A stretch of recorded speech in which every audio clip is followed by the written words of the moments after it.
Radio Pakistan Toronto, programme सुनिए आज कल परसों मिर्जा यासीन बेग के साथ।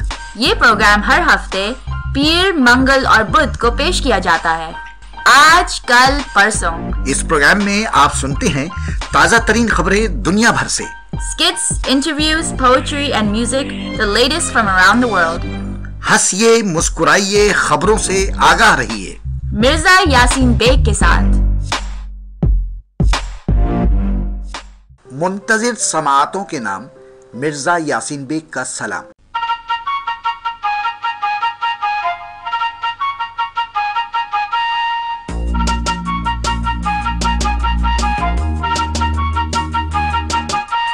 आज के प्रोग्राम की तफसीलात बताने से बेहतर है कि मैं सिर्फ इतना कह दूं कि आज का एडिशन कहकहाबार एडिशन है। नगमों, खबरों और रेशम के इंटरव्यू के सिवा बाकी जो कुछ है हंसने हंसाने के लिए है, अंकल देसी समेत। तो आइए प्रोग्राम शुरू करते हैं।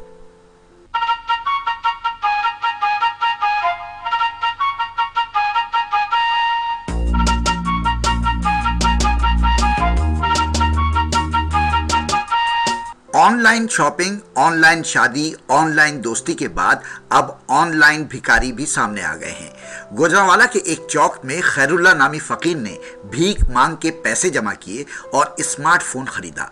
अब उसके पास स्मार्टफोन भी है, फेसबुक अकाउंट भी है और व्हाट्सएप की सहूलियात भी दस्तयाब है। इस ऑनलाइन भिखारी की रोजाना की कमाई 2 से 3 हजार रुपए है।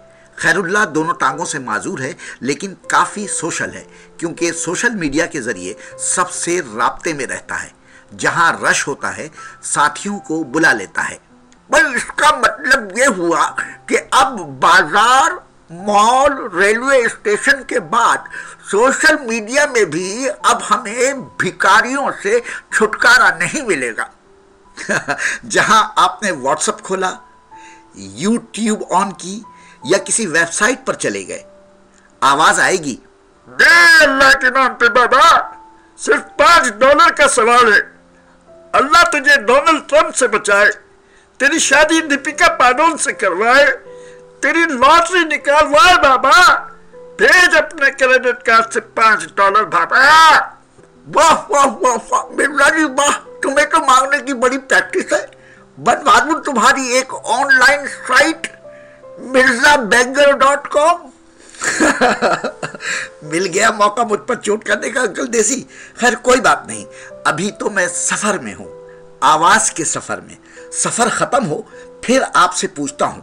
फिलहाल सुनिए ये खबर।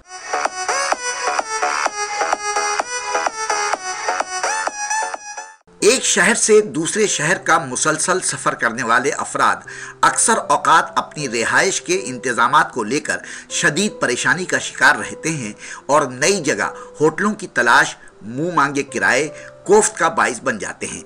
इसी परेशानी को मद्देनज़र रखते हुए जापान के दारुल हुकूमत टोक्यो में ऐसे कैप्सूल रूम्स पेश किए गए हैं जो रात के क़याम और सोने के लिए तमाम बुनियादी सहूलियात से मुज़य्यन हैं।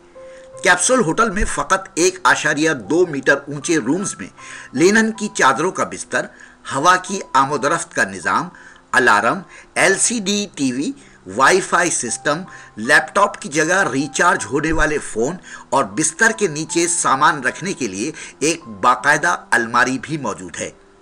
इस कैप्सूल होटल में 78 अफराद के ठहरने की गुंजाइश है, जबकि एक रात क़याम का किराया तकरीबन 3000 जापानी यन है।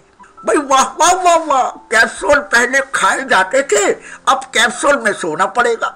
कोई डबल बेड वाला कैप्सूल रूम भी होगा ना। मैं तुम्हारी आंटी के बगैर कहीं घूमने फिरने नहीं जाता, बल्कि यूं समझो तुम्हारी आंटी मुझे जाने ही नहीं देती। भरोसा नहीं है ना आप पर, इसलिए जैसे बारिश का कोई भरोसा नहीं होता। मगर अब चीन मसनूई बारिश बरसाने की तैयारियां कर रहा है।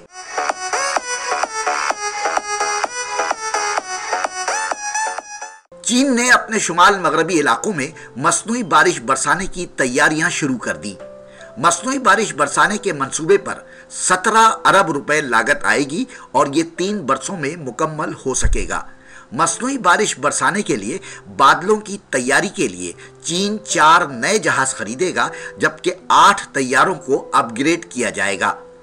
माहिरीन का कहना है कि अगर यह मंसूबा कामयाब हो गया तो चीन अपने सहराई इलाके को सैराब कर सकेगा, जो फ्रांस के रगबे से 1.5 गुना ज्यादा है। भाई, इंसान ने जिस दिन मौसम पर कंट्रोल कर लिया तो समझो दुनिया में जिंदगी ही बदल जाएगी। तुम्हें पता है, कनाडा में सिर्फ बर्फ साफ करने का बजट पाकिस्तान के कुल बजट का दुगना है।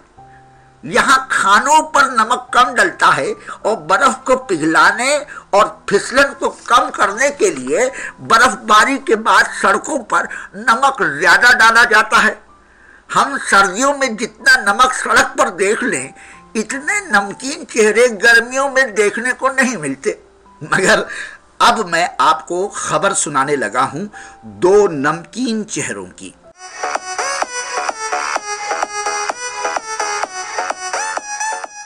बॉलीवुड के किंग खान और पाकिस्तान की खान यानी मारूफ अदाकारा माहिरा खान की थ्रिल और एक्शन से भरपूर फिल्म रईस बॉक्स ऑफिस पर धमाकेदार एंट्री देने के बाद अब 100 करोड़ क्लब में शामिल हो गई है। किंग खान ने सिर्फ 6 दिन में रईस से 100 करोड़ का लंबा छक्का लगा दिया है, जबकि हरितक की काबिल भी 75 करोड़ रुपए पर अब भी भरपूर रश ले रही है। भाई, इन सुपरस्टारों के लिए अब करोड़ों रुपए ऐसे ही हैं जैसे हमारे लिए $10। हम पैसे खर्च करके इनकी फिल्में देखते हैं और ये हमारे पैसों पर राज करते हैं।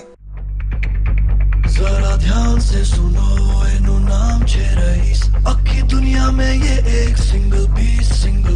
हर प्यार से पुकारो तो जान भी लुटा दे, परेशान पट्टी ठोका तो है सबसे टेढ़ी चीज।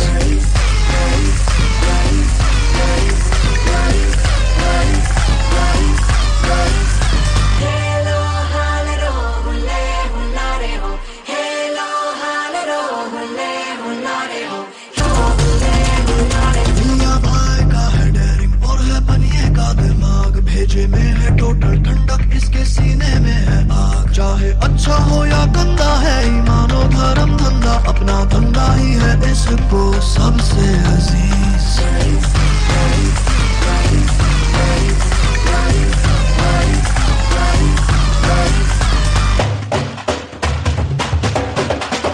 एनो नाम छे रईस, अपनी दुनिया में ये एक single piece.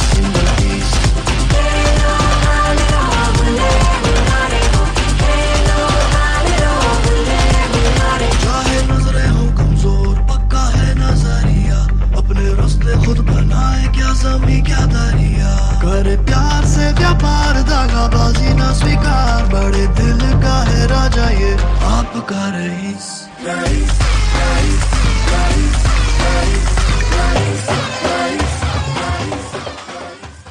Radio Pakistan Toronto से आप प्रोग्राम सुन रहे हैं आज कल परसों मिर्जा यासीन बेग के साथ।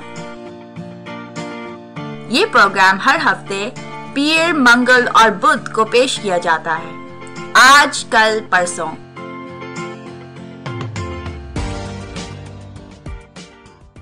अंकल, आप कभी अतर शाह खान उर्फ जेदी से मिले हैं? अरे भाई, जेदी कराची में मेरे ऊपर वाले फ्लैट में रहा करता था। जब देखो उसके घर से बेगम के लड़ने की आवाजें आती थी। केले खाने और खाकर छिलके दूसरों की बालकोनी में फेंकने की आदत थी इसमें। जिस दिन पानी ना आए उस दिन चाय बनाने हमारे घर चला आता था, सिर्फ खाली केतली लेकर। अंकल, वो कोई नाम नेहाद जेदी होगा। मैं तो पीटीवी के मशहूर राइटर और फनकार अतर शाह खान जेदी की बात कर रहा हूं, जो बेहतरीन मज़ाहिया ड्रामे लिखने के अलावा बहुत अच्छी मज़ाहिया शायरी भी करते हैं। लीजिए सुनिए।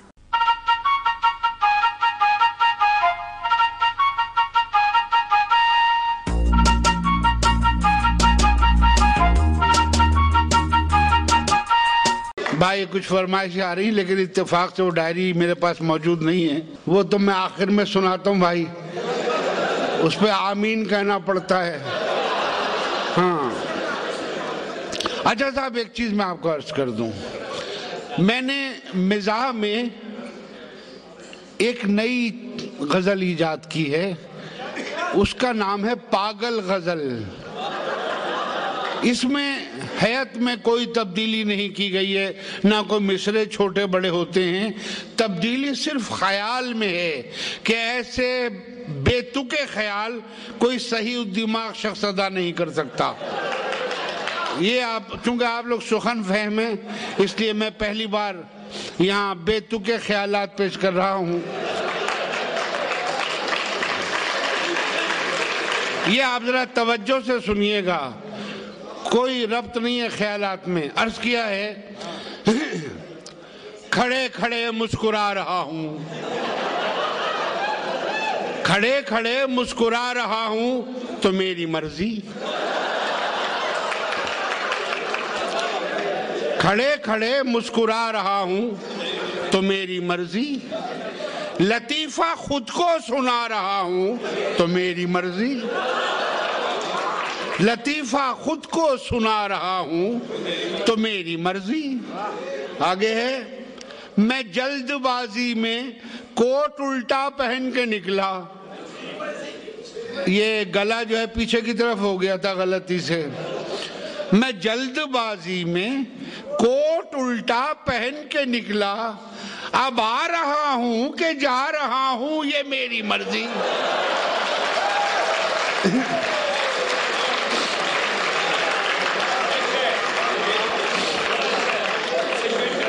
मैं जल्दबाजी में कोट उल्टा पहन के निकला, अब आ रहा हूं कि जा रहा हूं ये मेरी मर्जी। और ये शेर देखें, जो तुम हो मेहमान, जो तुम हो मेहमान तो क्यों ना आए मिठाई लेकर, जो तुम हो मेहमान तो क्यों ना आए मिठाई लेकर, बिठा के तुमको उठा रहा हूं तो मेरी मर्जी।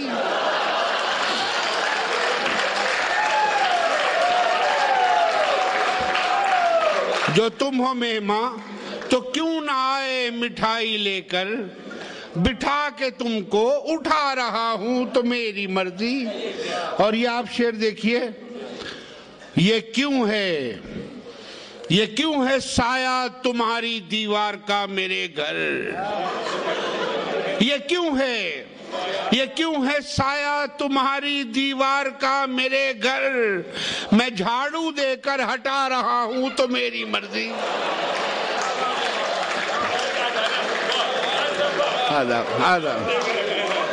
ये क्यों है साया तुम्हारी दीवार का मेरे घर, ये क्यों है साया तुम्हारी दीवार का मेरे घर, मैं झाड़ू देकर हटा रहा हूं तो मेरी मर्जी।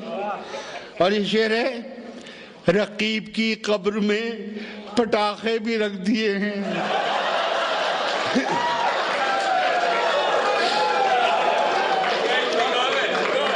रकीब की कब्र में पटाखे भी रख दिए हैं, जो कब्ले दोज़ख डरा रहा हूं तो मेरी मर्जी।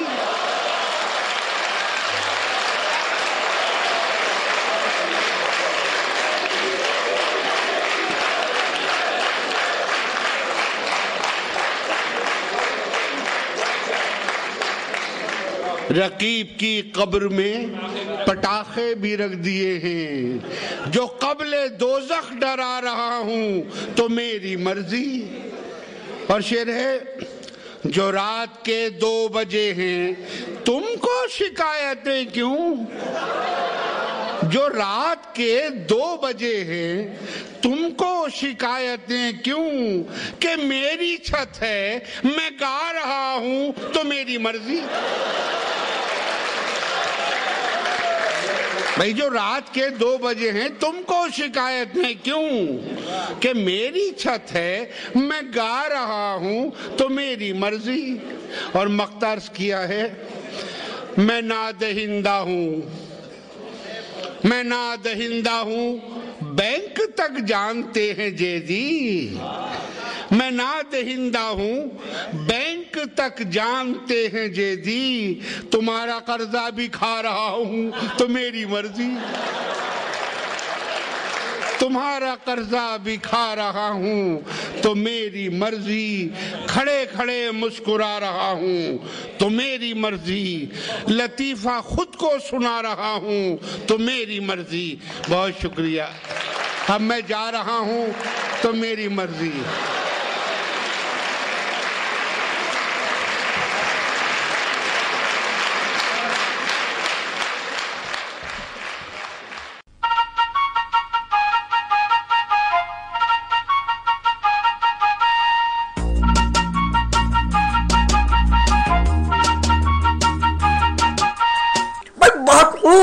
इस पागल गजल को सुनकर कौन पागल है जो नहीं हंसेगा?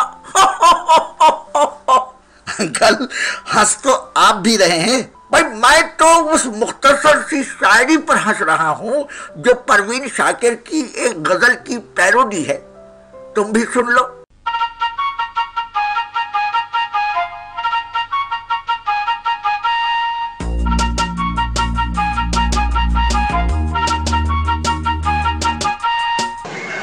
खूब फैल गई बेटी थी हलवाई की।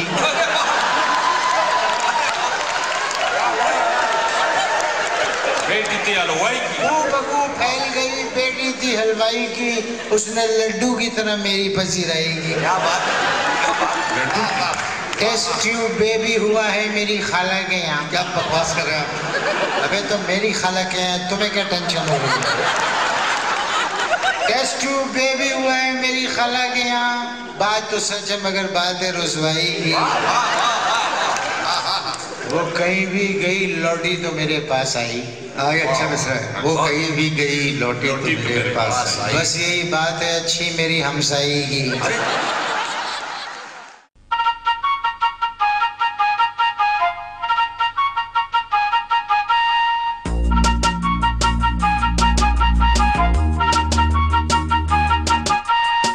एक रूसी खातून ऑक्साना सुपरमैन से भी ज्यादा ताकतवर निकली। ऑक्साना ने खून जमा देने वाली सर्दी में 36 टन वजनी मुसाफिरों से भरी 2 बसें खींचकर सबको हैरान कर दिया। ऑक्साना अपनी मुतासिर कुन और माहिराना सलाहियतों के बाइस इससे कबल गाड़ी और हेलीकॉप्टर खींचने का भी शानदार मुजाहिरा कर चुकी हैं। भाई औरतें बाल खींचने में भी माहिर होती हैं। ये जो मुझ में तुम्हें बालों की कमी नजर आ रही है ना, इसकी वजह यही है, तुम्हारी आंटी ने सारी जिंदगी या तो मेरे बाल खींचे हैं या फिर दौलत। अंकल आपके पास कभी दौलत रही है? भाई करेंसी की शक्ल में कम और औलाद की शक्ल में ज्यादा। सिर्फ 1 रन से आउट हो गया मैं, वरना 11 ना सही मेरे अब भी 10 बच्चे हैं। फिर तो अंकल आप कनाडा का असासा है, जैसे ये कैनेडियन नौजवान।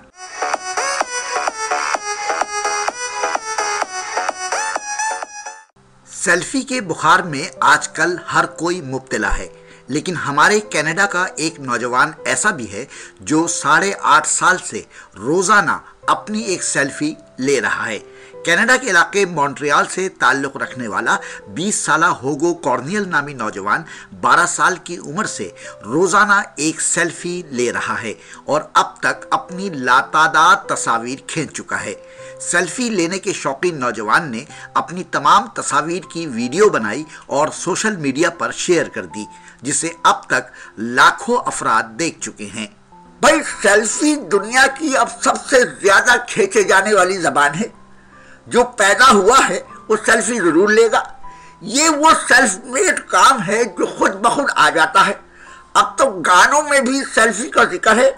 जरा ये बंगाली गाना तो सुनो। ओ আমার বেবি ডল চুপ কেন কথা বল কবে যাবি ছাদ না তোলায় দেখছি ক্যালেন্ডার ও আমার বেবি ডল চুপ কেন কথা বল কবে যাবি ছাদ না তোলায় দেখছি ক্যালেন্ডার হাত করায় হাতে এ মনের হাজতে গ্রেফতার করব তোকে হবি সারেন্ডার তারপর বেশমাল হবে কোর্ট মার্শাল তোকে নিয়ে সুখের ঘরে জেল খাটবো রে সোনা রে কাছে আয় না রে ছোট্ট একটা ক্লিক করে সেলফি লে না রে সোনা রে কাছে আয় না রে ছোট্ট একটা ক্লিক করে সেলফি লে না রে তোর সেলফি হাসি মনে আমি বাঁধিয়ে রাখবো যে আরে যখন তখন দেখবো চোখ খুলে চোখ বুঝে সোনা রে কাছে আয় না রে ছোট্ট একটা ক্লিক করে সেলফি লে ना रे। रेडियो पाकिस्तान टोरंटो से आप प्रोग्राम सुन रहे हैं आज कल परसों मिर्जा यासीन बेग के साथ। ये प्रोग्राम हर हफ्ते पीर, मंगल और बुध को पेश किया जाता है। आज कल परसों।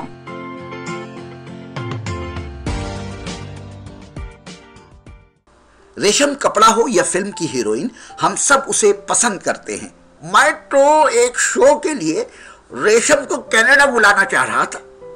फिर कब आ रही हैं रेशम? भाई उसने मना कर दिया, कहती है अपना टिकट खुद खरीद कर मैं हरगिज नहीं आऊंगी। मैं सोच रहा हूँ उसे पीआईए में एयर हॉस्टेस लगवा दूं, इसी बहाने अक्सर मुलाकात हो जाया करेगी। अरे छोड़े अंकल, रेशम हमारे पास ही है, कहिए तो उसकी आवाज सुनवा दूं। सुनवा दो, आज आवाज पर ही गुजारा कर लूंगा। रात घर जाकर रेशम की कोई अच्छी सी मूवी देख लूंगा।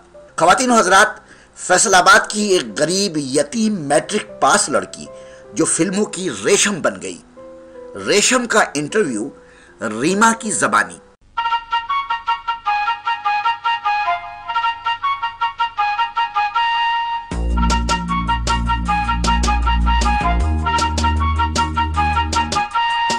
क्या खूबसूरत वक्त, क्या खूबसूरत दौर। कभी दिल करता है कि बचपन में वापस चले जाएं? बहुत दिल करता है। ऐसा दिल करता है कि बाज़ औक़ात जी चाहता है कि सब कुछ कोई ले ले, लेकिन इस जो है ना बचपने में वापस ले जाए। दोस्त क्या देखकर बनाती हो? दोस्त बहुत ज़्यादा है नहीं। मेरा एक बेस्ट फ्रेंड है, वो मेरा दोस्त भी है, मेरा भाई भी है, मेरी मतलब सहेली भी है, मतलब हर तरह का। कौन है? क्योंकि उसे आप अपने दिल की हर बात कर लेते हैं। कौन है वो खुशकिस्मत? वो सिर्फ बबलू है। देखने के बबलू आपके बारे में क्या कहता है? रेशम मेरी बहुत प्यारी दोस्त हैं और रेशम जितनी अच्छी आर्टिस्ट हैं उतनी ही अच्छी इंसान भी हैं। मैंने नहीं देखा कि कभी किसी ज़रूरतमंद को अगर किसी चीज़ की ज़रूरत हो वो रेशम के पास गए हों और उन्होंने उसको रिफ्यूज़ किया हो। अच्छा रेशम, मैं पूछना चाहूँगी, हम दोनों पाकिस्तान फिल्म इंडस्ट्री से ताल्लुक़ रखती हैं और शोबिस के इतने मीडियम्स में हमने काम किया है, इतने कोलीग्स होते हैं और माशाल्लाह तुमने भी इतना अच्छा काम किया और इतने हैंडसम हीरोज़ के साथ काम किया। कभी किसी में कोई अट्रैक्शन फील नहीं हुई कि इनमें से किसी को मैं चुन लूँ, कि मैं सोचूं कि मैं इसके साथ ज़िंदगी गुजारूंगी? नहीं, ज़िंदगी गुजारने का तो नहीं कभी सोचा था। शुरू में जब फिल्म की तो मैंने आपकी और शान की फिल्म देखी थी बुलंदी, और मुझे याद है कि वो सोफे पे मैं बैठ गई थी जब शान की एंट्री हुई ना। अच्छा। अभी बहुत खूबसूरत आई, आप दोनों खैर उस फिल्म में बहुत खूबसूरत आए थे। तो अच्छा, सिर्फ उस फिल्म में खूबसूरत आए थे? नहीं, मैंने जो पहली फिल्म आप दोनों की पहली फिल्म थी, दोनों ही खूबसूरत आए। और फिल्म इंडस्ट्री की आप हीरो की बात कर रही हैं, तो जब फिल्म मुझे ऑफर हुई तो मैंने पहली शर्त ये रखी कि मैं नूर साहब को कि मैं तब काम करूँगी अगर शान इस फिल्म में हीरो होंगे। तो उसके बाद सबकी शादियाँ होंगी और वो एक इनिशियल स्टेज पे आप सोचते भी नहीं। शान के साथ खुद बतौर हीरोइन काम किया तब क्या फीलिंग्स थी? मैं सेट पे उनको देखती रहती थी और जाहिर है कि अपने अब इंसान सोचता नहीं है कि जिसको आप पसंद करें और आप मतलब जिस हीरो को लाइक करें और वो आपके सामने आपके मतलब साथ हीरो है, वो फिल्म में काम कर रहा है। मुझे लगता है कि जब शान सेट पर आया आपने उस वक्त शान को देखा, लेकिन बाद में आपने अपनी परफॉर्मेंस के जरिए इतने लोगों के दिल जीत लिए कि जब आप सेट पर आती थी तो शान आपको देखता था। कहते हैं ना कि अपने मुंह से बंदा अपनी तारीफ करे। तो छोटी सी उम्र में आप टेलीविजन पर आ गए और इतने कैमरेज और रोशनियाँ और इतने बड़े बड़े फनकार, तो क्या कॉन्फिडेंस था अपने अंदर कि मैंने एक जहां को तस्खीर करना अपने काम के जरिए? उस वक्त ये फीलिंग्स थी या सिर्फ यही था कि बस ठीक है एक ड्रामा किया और काम किया और बस मैं चली जाऊंगी, दैट्स इट? नहीं, ऐसा बिल्कुल भी नहीं था, क्योंकि मुझे था, एक जज्बा था। उसके पीछे एक छोटी सी स्टोरी है जो मैं आपको बता दूं। क्योंकि मेरे पेरेंट्स नहीं हैं, आपको भी पता है, मुझे मेरी बहन ने पाला है, शी ब्रॉट मी अप, और माँ बाप से बढ़कर पाला। और छोटी सी उम्र में मुझे ये मेरे अंदर एक मतलब समझ लें जो मैं बनना चाहती थी, मेरी यही कोशिश थी कि मैं जल्दी से बड़ी हो जाऊं और अपने पैरों पे खड़ी हूं और खुद कमाऊं।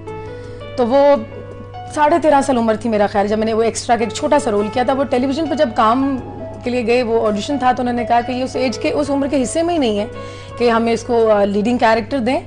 तो अभी आप छोटा सा ये कैरेक्टर है, इसको आप करें। बल्कि ये मैं पूछना चाहूँगी कि बहुत छोटी उम्र में पेरेंटल डेप्रिवेशन जो है उसका आप शिकार हुए और इतना बड़ा सदमा अपने साथ, बहुत बड़ा लॉस था। मतलब यही मैं पूछना चाहूँगी कि how did you deal with this loss? Reema, मैंने ही नहीं, बहुत सारे बच्चे जो हैं वो बिन माँ बाप के पलते हैं और वो सर्वाइव भी वो करते हैं। खास बच्चा होगी क्योंकि सिनेमा स्क्रीन के जरिए आपको अल्लाह मियां ने खास बना दिया। आप कितने दिलों पर आपने राज किया। कहते हैं ना कि जब अल्लाह ताला की जात इतना कुछ कैसे ग्रूम किया अपने आप को इतना ज्यादा, आपसे इतना कुछ लेती है तो फिर आपको उसके बदले में देती भी बहुत कुछ है। तो मेरे रब ने मुझे झोलियां भर के, मतलब देखो एक आम सी लड़की, फैसलाबाद के एक मोहल्ले की लड़की जिसने सिर्फ मैट्रिक किया था, आगे से मतलब आगे पढ़ना लिखना चाहती थी, लेकिन अगर मैं पढ़ती तो मैं फिर ये नहीं बन सकती थी। तो मुझे था कि मैंने अपने पैरों पे खड़े होना है। मैंने अपने, जिस तरह मेरी बाजी ने मुझे सपोर्ट किया, हमें पाला है, तो मुझे अपनी बाजी के साथ कंधे से कंधा मिला के खड़े होना है। लाखों करोड़ों दिलों की धड़कन, हर अच्छा ज़ौक रखने वाले के दिल के नज़दीक अपने फ़न के ज़रिए जो अदाकारा है, कौन ऐसा खुशकिस्मत है जो उसके दिल के नज़दीक है? मोहब्बत की है, क्योंकि ये एक ऐसा प्यारा खूबसूरत हादसा है जो कि सबके साथ पेश आता है। वो तुम्हारे साथ भी पेश आया होगा, मेरे साथ भी पेश आया है। मतलब मैं ये नहीं कहती कि मैंने प्यार नहीं किया, क्योंकि मैं कहती हूँ जिसने प्यार नहीं किया उसने जिंदगी में कुछ नहीं तो किया। आप क्या कहते हो कि मोहब्बत एक बार होती है या बार बार होती है? मोहब्बत वैसे बार बार होती है। मैं गाकर तुम्हें एक सवाल पूछूंगी, तुम्हें मुझे गाकर जवाब देना। मैं आप जैसा गा नहीं सकती। मैं भी अच्छा नहीं गाती। अच्छा, जैसे तुम मेरी नकल उतार रही हो। नहीं यार आवाज की भाई, आपको पता है कि मैं जिससे मोहब्बत करती हूँ उससे मैं वो उनकी गुस्ताखी में मैं कोई ऐसा खराब लफ्ज़ नहीं बोल सकती। ये भी प्यार के रंग है, प्यार के अंदाज है। अच्छा चलो, मैं अब जो सवाल कर रही हूँ ना, ठीक है, मुझे गाने में जवाब देना। हमने तुमको देखते ही दिल दिया, तुम भी सोचो तुमने हमसे क्या किया। मेरा दिल न तोड़ो, कभी दिल से दिल मिला लो, हम भी तो हैं तुम्हारे, दीवाने हो दीवाने, कभी तो नजर मिलाओ, कभी तो करीब आओ, कभी तो नजर। दिल हो गया है तेरा दीवाना, अब कोई जचता नहीं, नादान है समझता नहीं, बिन तेरे रहता नहीं। दिल हो गया है तेरा दीवाना, अब कोई जचता नहीं। बस इतना से। अरे क्या बात है ये देख लो मेरा दिल कितना। I love you too। ये मुझे आपका मैसेज मिल के, गाने अच्छा गाती हूँ। रेशम, आपको शायरी का भी शौक है? हाँ। किसका कलाम बहुत शौक से पढ़ती है?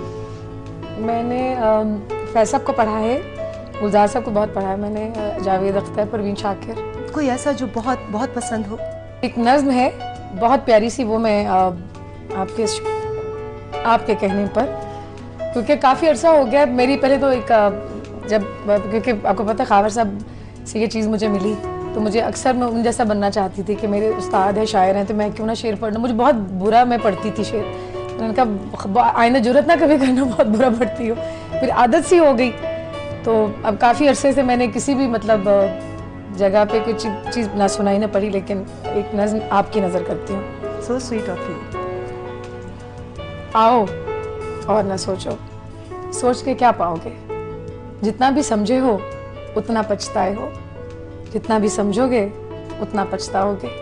आओ और ना सोचो, सोच के क्या पाओगे।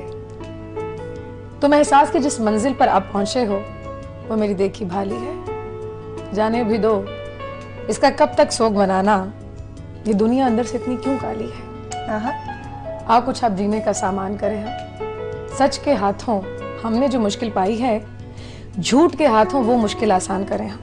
वाह। तो मेरी आंखों में आंखें डाल के देखो, फिर मैं तुमसे सारी झूठी कस्में खाऊं, फिर वो तुम सारी झूठी बातें दोहराओ जो सबको अच्छी लगती हैं, जैसे वफा करने की बातें, जीने की मरने की बातें। हम दोनों यूं वक्त गुजारें, मैं तुमको कुछ ख्वाब दिखाऊं, तुम मुझको कुछ ख्वाब दिखाओ, जिनकी कोई ताबीर ना हो, जितने दिन ये मेल रहेगा देखो अच्छा खेल रहेगा। वाह। और अगर कभी दिल भर जाए तो कह देना तुम बीत गया मिलने का मौसम। आओ और न सोचो, सोच के क्या पाओगे। अरे वाह, क्या कहना। ये तो बातें हैं रेशम की, जो रेशम को दूसरों से मुख्तलिफ करती मैंने हैं। कहा ये किसका है रेशम? ये जावेद अख्तर साहब की एक नज़्म है, आओ और न सोचो, सोच के क्या पाओगे। ये भी मेरे प्रोग्राम का एक सेगमेंट है, रैपिड फायर।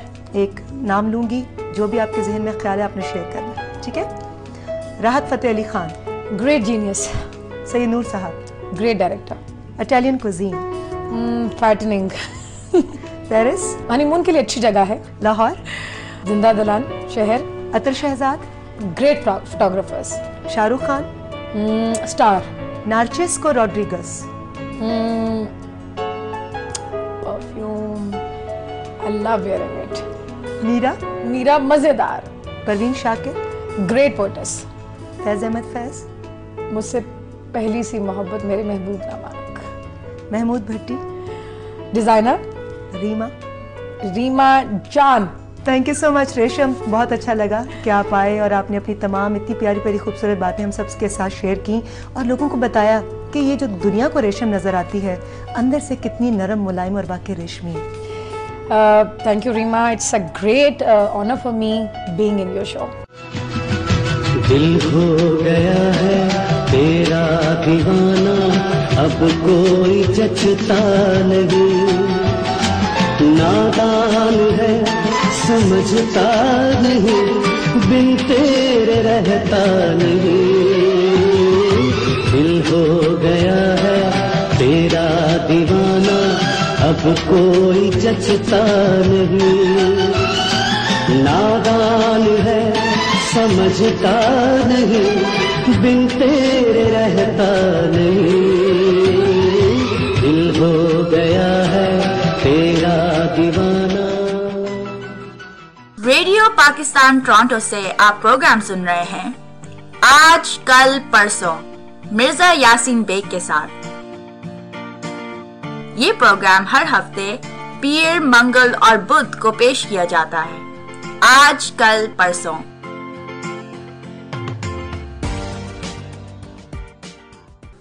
पेरिस की सड़कों पर अब ड्राइवर के बगैर मुसाफिर बसें चलती नजर आएंगी। वहां ऐसी खुदकार इलेक्ट्रिक बसें 2 ट्रैक पर चलाने के इंतजामात हो रहे हैं, जिनमें 6-6 मुसाफिरों के बैठने की गुंजाइश है। बिना ड्राइवर के ये बसें 200 मीटर के ट्रैक पर चलेंगी। पेरिस की मसरूफ सड़कों पर जाने से पहले ये खुदकार इलेक्ट्रिक मिनी बसें 3 माह तक आजमाइशी सफ़र करेंगी। बस समझ में नहीं आता कि अब अगर हर काम मशीनों ने ही करना है तो चंद सालों के बाद इंसान क्या करेगा। वैसे इंसान से सारे काम छिन जाएं, मगर मैं कहता हूँ बच्चे पैदा करने का तरीका वही होना चाहिए। अंकल, ये रेडियो है, ऐसी बातें ना करें। भाई रेडियो है, कोई अस्पताल या लाइब्रेरी तो नहीं जहाँ बोलना मना होता है। रेडियो पर अगर कुछ न बोलोगे तो फिर सुनोगे क्या। अंकल, मेरा मतलब है कि बच्चे भी हमारा रेडियो सुनते हैं। भाई आजकल के बच्चों को वो सब कुछ पता है जो बड़ों को नहीं पता। तुम्हें पता है कि डोनाल्ड ट्रंप की तारीख पैदाइश क्या है? सॉरी अंकल, मुझे नहीं पता। अब ये मेरे बेटे को पता है। वो बता रहा था कि अब तक अमेरिका के जो 44 सदर आए हैं वो सब उम्र में डोनाल्ड से छोटे हैं। इसका मतलब ये हुआ कि अमेरिकनों ने बड़ी उम्र और बड़ी परेशानियों को अब एक साथ झेलना है। भाई अमेरिका जागती कौम है और भारतीय सोना पसंद करते हैं। कौन सा सोना? सुनिए खबर।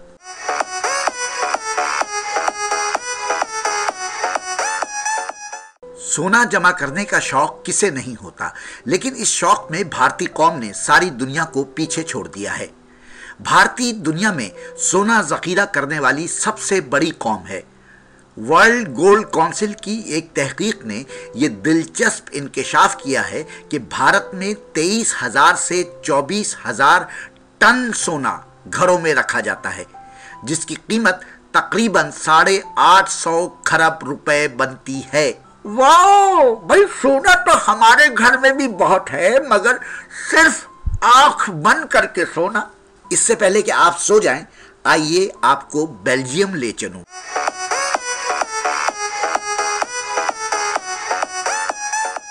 बेल्जियम में 1200 रजाकारों का शानदार कारनामा, इंसानी जंजीर बनाई और एक एक करके लाइब्रेरी से तमाम किताबें नई इमारत में मुंतकिल कर दी। इत्तेहाद और इत्तेफाक में बरकत का मुहावरा तो हर किसी ने सुन ही रखा होगा, लेकिन बेल्जियम में गुज़िश्ता दिनों इसका अमली मुजाहिरा पेश किया गया। जी हाँ, बेल्जियम के शहर घेनेट में वाक़े एक लाइब्रेरी को नई इमारत में मुंतकिल करने का वक्त आया तो इंतज़ामिया को एक नया आइडिया सूझा। लाइब्रेरी से तमाम किताबें मुंतकिल करने के लिए 1200 अफराद ने पुरानी इमारत से नई इमारत तक इंसानी जंजीर बनाई और एक एक करके तमाम किताबें नई इमारत में मुंतकिल कर दी।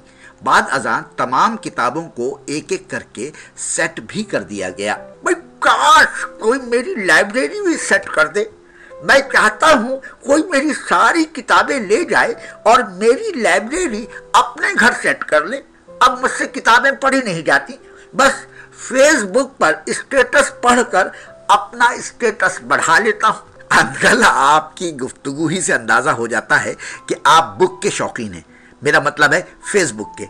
अच्छा, अब तंज करने की जरूरत नहीं, वरना ये जो केक सामने रखा है वो तुम्हारे मुंह पर दे मारूंगा। केक पर याद आया हैदराबाद दक्कन।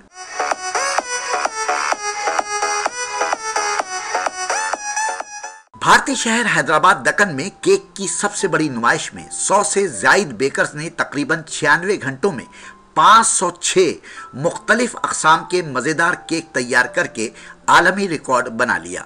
इस नुमाइश में fresh cream cake, butter cake, tarts, pies और फेलिनिस की नुमाइश की गई, जिसने देखने वालों के न सिर्फ दिल ललचाए बल्कि शायकीन ने माहिर बेकर्स की कारकर्दगी को भी खूब सराहा। भाई किसी जमाने में मैं भी बेकरी में काम किया करता था। वहाँ इतनी डबल रोटियां बनाई कि अब सिंगल रोटी भी खाने को दिल नहीं चाहता। बस दिल चाहता है ये नगमा सुनो और अपने बचपन की महबूबा को याद करूं।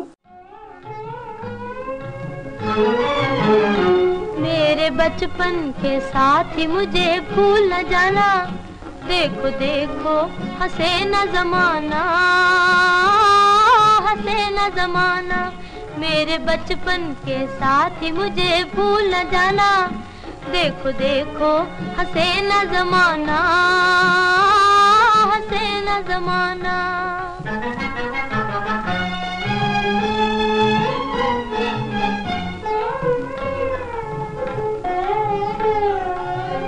हम फुरकत के सह न सकूंगी, रोऊंगी कुछ कह न सकूंगी। दुश्मन है सारा जहां, दुश्मन है सारा जहां, जाऊं कहाँ? हाँ, तेरी उल्फत है जीने का बस एक बहाना, देखो देखो हंसे न जमाना, हंसे न जमाना।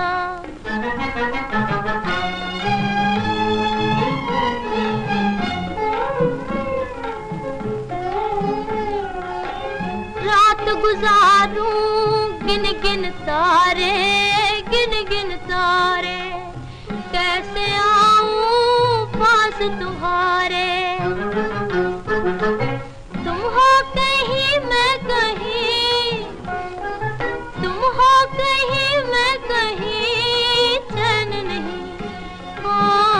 हाय दुनिया ने दिल का मेरे गम न जाना, देखो देखो हंसे न जमाना, हंसे न जमाना।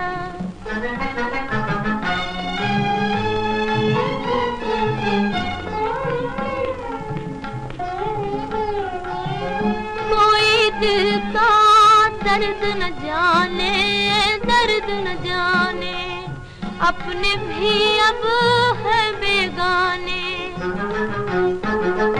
रो रो के कहता है दिल, रो रो के कहता है दिल, आ साजन मिल। हाँ बस इतना ही सुन ले मेरा है फसाना, देखो देखो हंसे न जमाना, हंसे न जमाना, मेरे बचपन के साथ ही मुझे भूल न जाना। देखो देखो हंसे न जमाना, हंसे न जमाना। रेडियो पाकिस्तान टोरंटो से आप प्रोग्राम सुन रहे हैं आज कल परसों मिर्जा यासीन बेग के साथ। ये प्रोग्राम हर हफ्ते पीर, मंगल और बुध को पेश किया जाता है। आज कल परसों।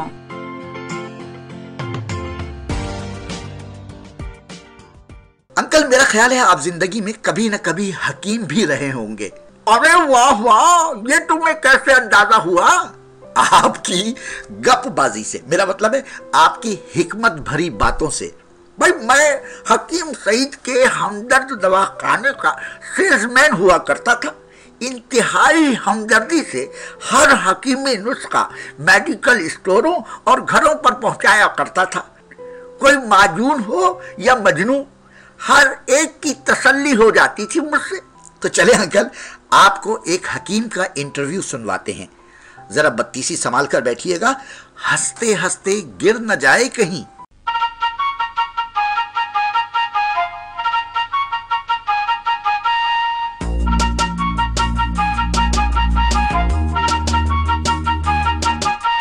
अस्सलाम वालेकुम। वालेकुम अस्सलाम। आप क्या करते हैं? हिकमत।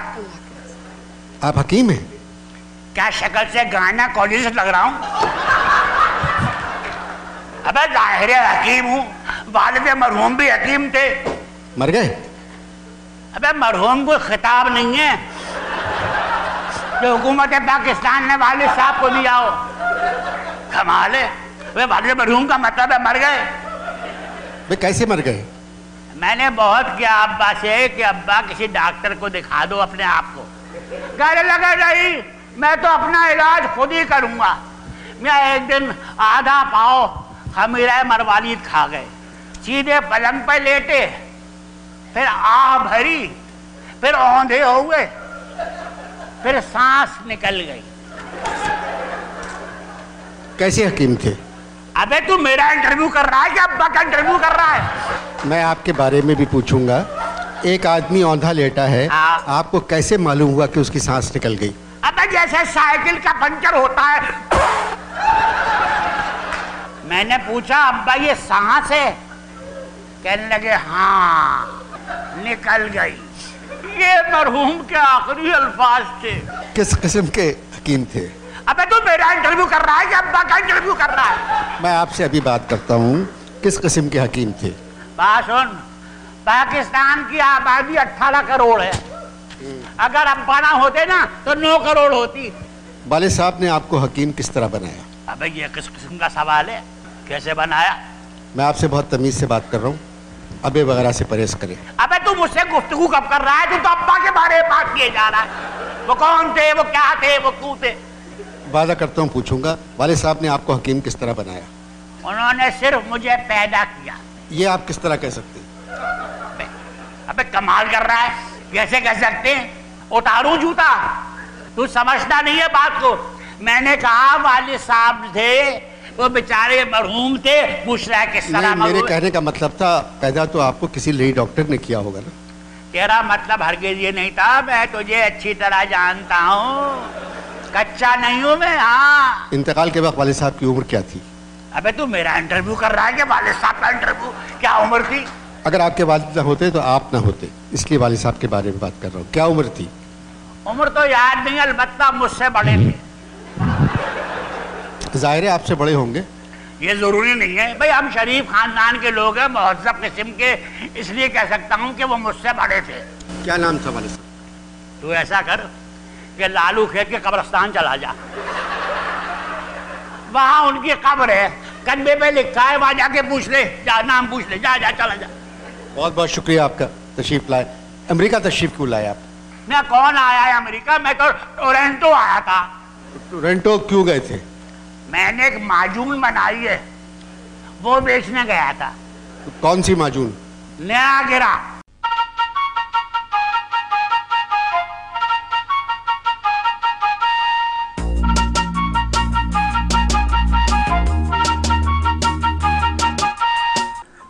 भाई इस हकीम ने तो बकाए माजून के गम का इलाज कर दिया।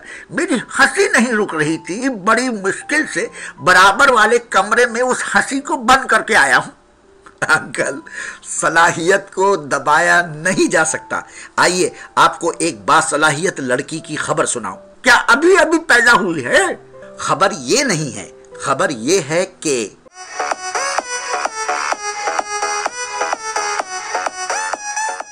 डेनमार्क में एमेंडा फेंच नामी बासलाहियत लड़की ने 40,000 से जायद टुकड़ों से बना दुनिया का सबसे बड़ा पजल हल करके देखने वालों को हैरान कर दिया है। ये पजल 22 फुट लंबा है और उसमें 40,230 टुकड़े इस्तेमाल किए गए हैं। 21 साला बासलाहियत लड़की को इस पजल को मुकम्मल करने में 460 घंटे लगे। वाज़ेह रहे कि इससे कबल एमेंडा ने अपना पहला 1000 टुकड़ों का पजल 7 साल की उम्र में मुकम्मल किया था। ताहम उसे उम्मीद है कि वो जल्द ही आने वाला इससे भी बड़ा पजल मुकम्मल कर लेगी। कहते हैं कि पजल खेलने से दिमाग हमेशा जवान रहता है। तुम्हें मेरा दिमाग जवान नहीं लगता? अंकल, दिमाग तो दिमाग, मुझे तो आपकी ये छड़ी भी जवान लगती है जिसे आप टेक टेक कर चलते हैं। बस ख्याल रहे किसी दिन आप टेक ऑफ न कर जाएं। बच्चों, उड़ा लो मजाक। किसी दिन अपनी जवानी का ऐसा भरपूर मुजाहिरा करूंगा कि सारी दुनिया देखती रह जाएगी। क्या कोई अपनी कोई खुफिया आप वीडियो रिलीज करने वाले? चले छोड़े अंकल, उस वीडियो की खबर सुने जो आजकल सोशल मीडिया पर बहुत मकबूल हो रही है।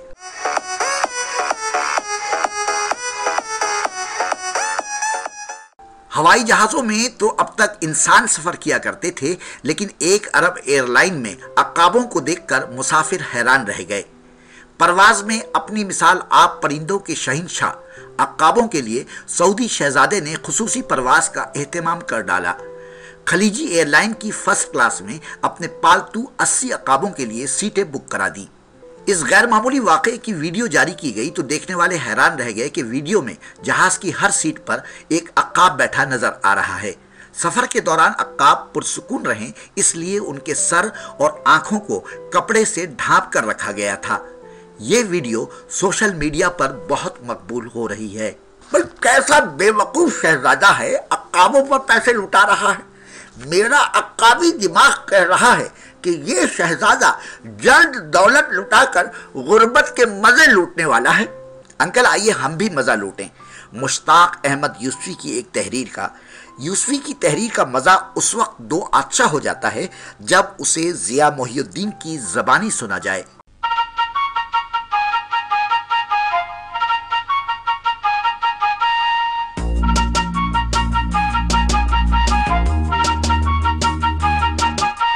आमतौर से समझा ये जाता है कि बदजायका खाना पकाने का हुनर सिर्फ तालीम याफ्ता बेगमात को आता है,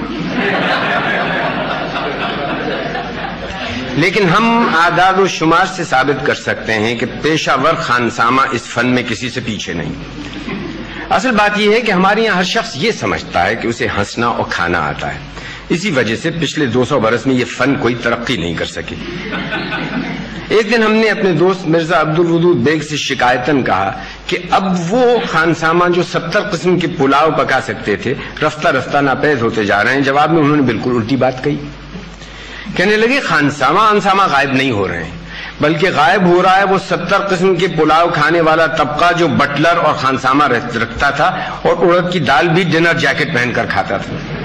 अब इस वजादार तबके के अफराद बावर्ची नौकर रखने की बजाय निकाह सानी कर लेते हैं, इसलिए कि गया गुजरा बावर्ची भी रोटी कपड़ा और तनख्वाह मांगता है, जबकि मनकूहा फकत रोटी कपड़े पर राजी हो जाती है, बल्कि अक्सर और बेशतर खाने और पकाने के बर्तन भी साथ ले आती है। मिर्जा अक्सर कहते हैं कि खुद काम करना बहुत आसान है, मगर दूसरों से काम लेना निहायत दुश्वार। बिल्कुल इसी तरह जैसे खुद मरने के लिए किसी खास काबिलियत की जरूरत नहीं पड़ती, लेकिन दूसरों को मरने पर आमादा करना बड़ा मुश्किल काम है। मामूली सिपाही और जर्नैल में बस यही फर्क है।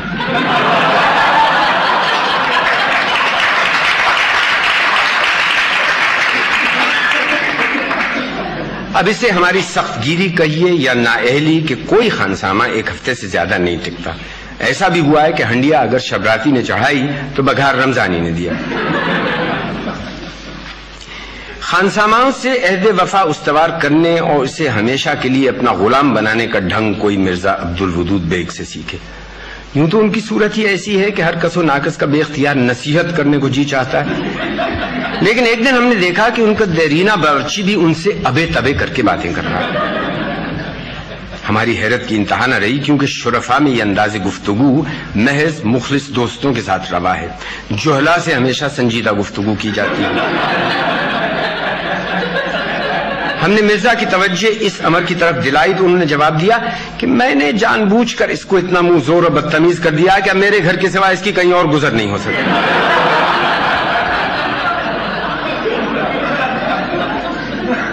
कुछ दिन हुए, एक मिडिल फेल खानसामा मुलाजिमत की तलाश में आ निकला और आते ही हमारा नाम और पेशा पूछा। फिर साबिक खानसामाओं के पते दरियाफ्त किए। नीज ये कि आखिरी खानसामा ने मुलाजिमत क्यों छोड़ी। बातों बातों में उन्होंने ये इंदिया भी लेने की कोशिश की कि हम हफ्ते में कितनी बार बाहर खाना खाते हैं, बावर्ची खाने में चीनी के बर्तनों के टूटने की आवाज से हमारे आसाब और अखलाक पर क्या असर मुरतब होता है। कुछ देर बाद हमें यूं महसूस होने लगा जैसे वो हम में वही खूबियां तलाश कर रहे हैं जो हम उनमें ढूंढ रहे हैं। ये आंख मचोली खत्म हुई और काम के औकात का सवाल आया तो हमने कहा उसूलन हमें मेहनती आदमी पसंद हैं। खुद बेगम साहबा सुबह 5 बजे से रात के 10 बजे तक घर के कामकाज में जुटी रहती हैं। कहें साहब उनकी बात छोड़िए, वो तो घर की मालिक है, मैं तो नौकर हूं। साथ ही साथ उन्होंने ये वजाहत भी कर दी कि मैं बर्तन नहीं मांजूंगा, झाड़ू नहीं दूंगा, एस्ट्रे नहीं साफ करूंगा, मेज नहीं लगाऊंगा, दावतों में हाथ नहीं धुलाऊंगा। हमने घबरा कर पूछा फिर क्या करोगे। बोला ये तो आप बताइए, काम आपको लेना, मैं तो ताबेदार हूं। जब सब बातें हस्ब मंशा और जरूरत हमारी मंशा उनकी तय हो गई तो हमने डरते डरते कहा भाई सौदा सरफ लाने के लिए फिलहाल कोई अलहदा नौकर नहीं है, इसलिए कुछ दिन तुम्हें सौदा भी लाना पड़ेगा, तनख्वाह तय कर लो। फरमाया जहां तनख्वाह की फिक्र ना कीजिए, पढ़ा लिखा आदमी हूं, कम तनख्वाह में भी खुश रहूंगा। हमने कहा फिर भी। कहने लगे 75 रुपए माहवार होगी, लेकिन अगर सौदा भी मुझे को लाना पड़ा तो 30 रुपए होगी। इसके बाद एक ढंग का खानसामा आया, मगर बेहद दिमागदार मालूम होता था। हमने उसका पानी उतारने की गर्ज से पूछा मुगलई और अंग्रेजी खाने आते हैं। कहने लगा हर किस्म का खाना पका सकता हूं। हुजूर का किस इलाके से ताल्लुक था। हमने सही सही बता दिया, झूम ही तो गए। कहने लगे मैं भी 1 साल उधर काट चुका हूं, वहां के बाजरे की खिचड़ी की तो दूर दूर धूम है। मजीद जरा की हम में ताब न थी, लिहाजा उन्होंने अपने आप को हमारे यहां मुलाजिम रख लिया।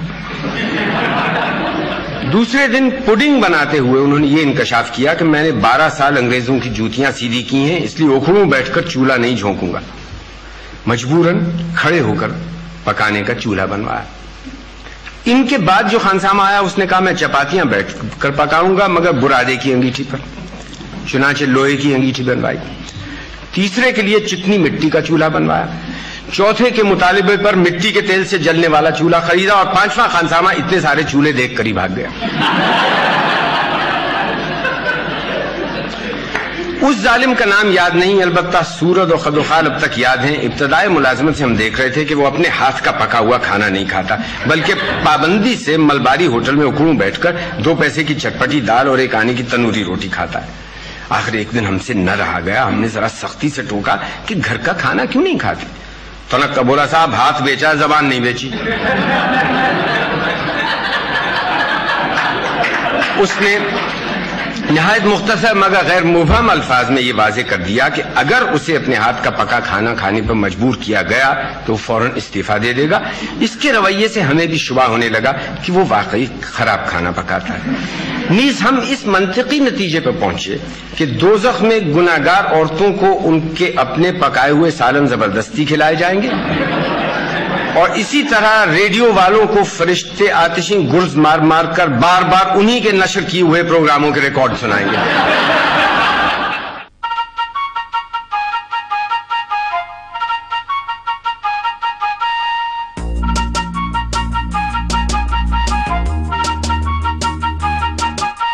कहिए दोस्तों कैसा लगा आज का प्रोग्राम। अब अगले हफ्ते पीर मंगल बुध को मुलाकात होगी नई बातों, नए मिजाह, नए नगमे और नई खबरों के साथ। अलबत्ता मैं यानी मिर्जा यासीन बेग और अंकल देसी वही पुराने वाले। तब तक के लिए इजाज़त दीजिए, फिर मिलेंगे गर खुदा लाया।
कब तक रखोगी भटका के अपने जंगल में अटका के बेचारे आशिक को लटका के I just want to say, अरे दिल भर मेरे मैं बढ़िया